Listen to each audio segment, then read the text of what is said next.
With Donald Trump taking over as President of the United States next month, what could it mean for China's role in world affairs and its global leadership? Hello, I'm Anand Naidu, and this is The Heat.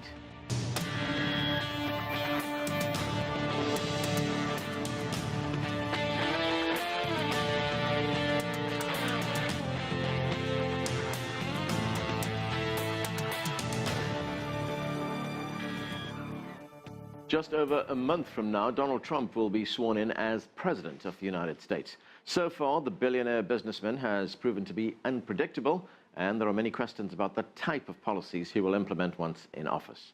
Some areas like trade, climate change, and security issues may impact China. And if, as some analysts predict, Trump chooses to be more concerned about domestic U.S. issues, like the economy, what are the implications for China, its role in the world, and global leadership? We begin with this report from CCTV correspondent Tang in Beijing. In November, U.S. President-elect Donald Trump promised to withdraw the U.S. from the Trans-Pacific Partnership Trade Deal, or TPP, on his first day in office. He called the 12-country deal, which excluded China, a potential disaster. That is in line with two of his major presidential campaign slogans, Make America Great Again and then America First. With the U.S. likely looking to scale back, many are wondering if it's time for China to fill the void of global leadership. I don't think a Trump presidency will bring chances for China to lead the world. First of all, Trump will strengthen the power of the U.S. military in Asia-Pacific, as he plans to build nearly 80 more warships for the region. Secondly, even though he promised to pull the U.S. out of the TPP, he said he would find better deals which bring jobs and industry back to the U.S., and China might be excluded again. But having chances is one thing, whether China is capable of leading the world is another. Despite China's remarkable economic achievements, its gross domestic product per capita still lags far behind that of the U.S. and regional countries like Singapore, Japan, and South Korea. Moreover, China needs to carry out major systemic reforms in order to deal with many of the pressing challenges, such as pollution and education. But the second largest economy has done much to inject vitality into a sluggish global economy. China launched the Belt and Road Initiative and Asian Infrastructure Investment Bank, both of which aims to plan and finance infrastructure projects throughout Europe and Asia. This is on top of the free trade area of the Asia-Pacific, which is regarded as rival to the TPP. However, Zuo Shiying says those do not guarantee China taking the lead in global governance. China will continue to play a constructive role in global governance. Whether it will lead the world depends on its international responsibilities, which are determined by global conditions. China and the U.S. face big challenges, but there are also opportunities for cooperation in areas like the DPRK nuclear issue, cybersecurity, and anti-terrorism. So experts say what will be left for China on the world stage depends on how many strategic chances China can make for itself. Tambo, CCTV, Beijing. And to discuss all of this, joining me now from Beijing is Wenping. She is a professor and director of African Studies at the Chinese Academy of Social Sciences. With me here in the studio is PJ Crowley. He is a former U.S. Assistant Secretary of State for Public Affairs. Also with me here in the studio is Sourabh Gupta. He is a resident senior fellow at the Institute for China-America Studies. Welcome to all of you to the studio. Wenping, let me start with you and look at China's role in international trade. The Trans-Pacific Partnership, which was something that was pushed by the United States, appears to be all but dead right now. There is no longer much support for it here. And last month at the APEC meeting in Peru, President Xi Jinping of China made the case for globalization and trade. So how important is Chinese leadership in international trade? Well, China has benefited quite a lot from this global trade expansion. With China's entry into the WTO, China also adopted this opening up and reform. So we are in part of this global trade. So that's why we would like to push for this trade expansion and also free trade and also the regional trade cooperation. So that's why we are against those protectionism and also also those isolationism. So we want to like push more for the trade globalization. So that's why in the APEC meeting in Peru, President Xi Jinping called for this free trade and also called for the regional free trade cooperation. So we all know the TPP, that's the thing pushed forward by the US and also by Japan, but China was not part of that. We haven't been invited to join. So even though the TPP now seems not in a very encouraging trend, but China, we called for to have another, like this is called FTAAP, that is the free trade area for Asia Pacific region. So this is more inclusive, and China is part of that.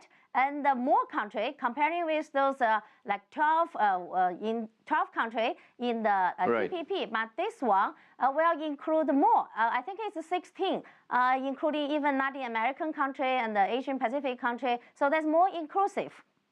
Right, and that one includes China as well. PJ, what are your expectations? It seems, as we've just been hearing, that China and the United States are pushing in different directions. China wants more free trade. President-elect Donald Trump here is talking about protectionist measures. Well, I don't know that is necessarily the divide. I think U.S. policy for the last several decades has been to increase the level of trade and include China within the international trading and economic system. I was part of the Clinton administration when we helped to lead the way for China's entry into the WTO. I don't see the TPP as necessarily a vehicle to exclude China from the trading system. I think it was now an attempt to raise the standard of trade with the anticipation that China would raise its game and be able to qualify for TPP over time. But I think what Donald Trump represents is this challenge that while there is a globalized open trading system, something that the United States has advocated since the end of World War II, you have to do a better job in terms of how you manage the ripple effects of the trading system. And many people have blamed trade for the loss of jobs and that have occurred in various pockets of the United States, when in fact it's a combination of things. Some impacts of the likes of a NAFTA, for example, in this hemisphere, but also just the impact of automation that has transformed the global system. So I would expect that Donald Trump will evolve in this space. Trade is one of the major fundamental elements of foreign policy today, but it just shows you how the intersection of international affairs and domestic politics becomes more complicated here in the United States and in other countries around the world, including China. Sourabh, as Wenping mentioned, there is another trade group which is being formed in the Asia-Pacific region. That's the Free Trade Area of the Asia-Pacific, or FTAP, as it's sometimes called. If the U.S. does become more protectionist under Trump, how important will China's role be in pushing trade and globalization in the Asia-Pacific region? Oh, it will be very important for China to take the leadership role in this space if it is possible for China to do so. China has been the biggest beneficiary of global trade. And yes, the initial signs from Trump is that he has, if not a protectionist mindset, at least he's coming in with a more mercantilist mindset.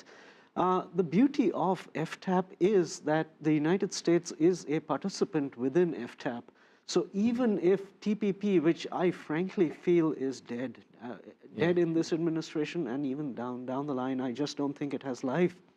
The United States gets to sit at the table in the course of FTAP discussions, and of course, the political space for passing a large trade agreement in the US Congress, I think, is absent at this point of time. But FTAP is not going to happen anytime soon. So if the Asians go ahead with RCEP, the Regional Comprehensive Economic Partnership, maybe it might stimulate the Trump team to take FTAP a little bit more seriously so that they can also have a seat at the table and a foot in this game. And hopefully things will turn around after a couple of years, not immediately, and the US can be a full participant and beneficiary of that process. Wenping, when we look at China's role internationally, it has led the way with the Asia Infrastructure Investment Bank, the AIIB. It plays a big role in the BRICS group of countries, and of course it's got all these massive investments in the One Belt, One Road initiative. How important is Chinese leadership for developing countries, especially countries in places like Africa? Well, China's role in helping other developing countries to develop together now, I think, is getting increasing important. As you can see now, after this BRICS Bank and also AIIB, and also another is called the Silk Fund. So all those financial institutions, their role of this establishment of those financial institutions is trying to raise the fund and then to offer those financial support for those big infrastructure projects building in those developing countries, not only in those countries around those Belt and Road countries, and also in Africa and even in Latin America. So I think China now, with those accumulated abundant developing experiences, and also with this comprehensive national power, financial power, and also this capacity and experiences. Now China is playing this leading role in terms of South-South cooperation, and also in terms of those like emerging, we call it emerging development partner with those developing countries, many in African countries. So every time I visited the African continent, I will see more and the new Chinese projects are there. They like this railway and also port and hydropower. So all of that. So it really changed this landscape, in the African continent to help them to develop. So this is the very obvious thing and also a very powerful thing. PJ, you said a moment ago that the Trump policy, economic and trade policy, will evolve after he comes to office. What should we read into the people who he's appointed already? Well, I think he looks at foreign policy, in transactional, ways, and he looks at foreign policy as being a series of deals, and so there's nothing wrong with the rhetoric per se that says you want to get the best deal possible, for the United States. And the United States has always tried to aspire to deals that are quote unquote win-win. And I think the United States needs to do a better job of dealing with the inequities that come out of these kind of arrangements. It's unclear that Trump is necessarily anti-trade per se. Obviously, his rhetoric tapped into a particular political thread within the American body politic. It would appear that he prefers bilateral treaty arrangements to multilateral treaty arrangements.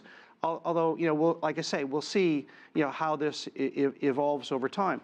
Just to pick up on a moment ago, I was just in Morocco last week, and you can absolutely see the fruits of Chinese infrastructure investments, in that part of the world. I think the United States welcomes, China's role in terms of infrastructure development, in key places around the world. I think the United States would actually like to see a little bit more close coordination, so that if the United States has a development project in a particular place, and China does too, if you coordinate it, for example, I remember Secretary of State Hillary Clinton saying, in the Strategic and Economic Dialogue, if China's building a road and the United States is building a hospital, it'd be very nice if the hospital, sat on the road.